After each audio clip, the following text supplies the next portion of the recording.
जर तुमचे नाव मतदार यादीमध्ये असेल तर तुम्ही आता सावध राहायचं आहे। आता निवडणूक आयोगानं महाराष्ट्रामध्ये SIR मोहीम सुरू केलेली आहे। ह्या जर बाबीकडे तुम्ही दुर्लक्ष केलं तर तुमचे नाव गावच्या मतदार यादीमधून वगळलं जाऊ शकतं। त्यामुळे हा व्हिडिओ तुम्ही शेवटपर्यंत पहा। आपण या व्हिडिओमध्ये माहिती घेणार आहोत SIR म्हणजे काय आणि SIR मध्ये तुम्हाला काय करावं लागणार आहे। नमस्कार मित्रांनो, मी अनिल जांभळे, तुम्ही पाहतात मराठी टेक यूट्यूब चॅनल।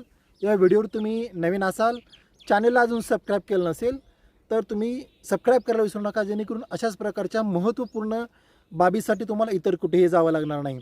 तर मित्रांनो, सुरुवातीला SIR म्हणजे काय आपण ते पाहूया। SIRचा फुल फॉर्म होतो स्पेशल इंटेन्सिव्ह रिव्हिजन, याचाच मतदार पुनर्निरीक्षण।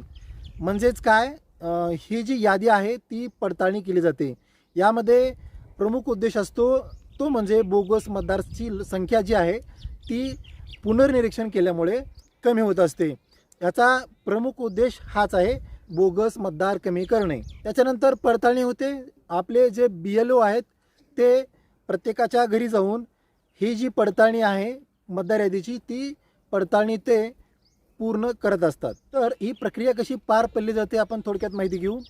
आता काय करणार, BLO जे असतात ते घरोघरी जाऊन मतदार यादीची जी काही पडताळणी आहे ते करत असतात।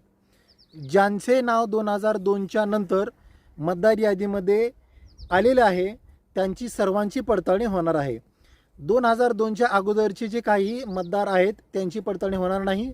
आता समजा माझे नाव 2002च्या नंतर आलेले आहे, तर BLO येऊन माझे जे नाव आहे ते चेक करत असतात चालूमध्ये, आणि चालूमध्ये जर तुमचं नाव असेल तर त्यांच्याकडे यादी येते आणि माझी वडील, आई, आजोबा, आजी यांचे नाव 2002च्या यादीमध्ये जर असेल तर त्यांच्या नावाखाली आपली जी काही आहे ती मॅपिंग केली जाते।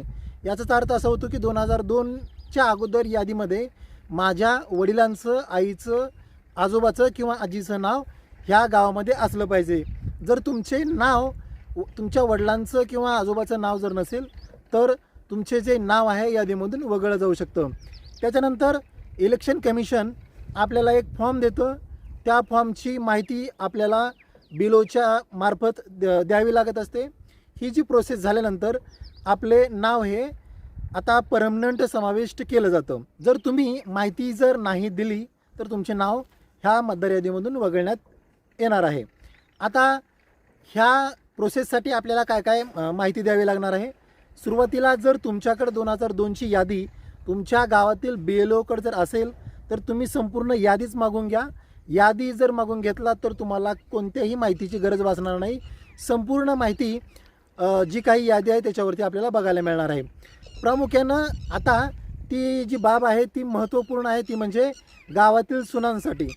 समजा माझ्या गावामध्ये बाहेरची मुलगी इथून लग्न होऊन आलेली असेल तर त्यांना त्यांच्या वडिलांची, आईची किंवा आजोबा आजीची मतदार यादी 2002च्या अगोदरची लागणार आहे।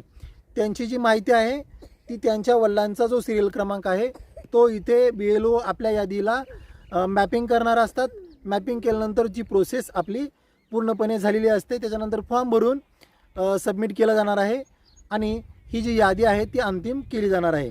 तर याची मुदत आता लवकरच संपणार आहे। त्यामुळे लवकरात लवकर आपल्याला जिथे तुमच्या गावची यादी असेल तिथे 2002ची यादी उपलब्ध करून घ्या। BLOकडे जावा, तुम्हाला त्यांच्याकडे 2002ची यादीही मिळणार आहे। ज्या महिलांचे नाव माहेरकडले ठेवायचं असेल तर त्यांना तिथलंच आईवडिलांचा माहिती तुम्हाला द्यावी लागणार आहे। जर तुम्हाला सासरकडची जी नावं आहेत ती कायमस्वरूपी ठेवायची असतील तर तुम्हाला माहेरकडील वडिलांची, आईचे, आजोबाची, आजीचे 2002ची यादीमधील आपल्याला माहिती लागणार आहे। तुम्हाला याबाबत जर काही अडचण असेल तर मला कमेंट बॉक्समध्ये कमेंट करा, मी तुम्हाला त्याबद्दल विस्तृत माहिती देणार आहे। परत भेटू एक उपयुक्त माहिती घेऊन, तोपर्यंत जय हिंद, जय महाराष्ट्र।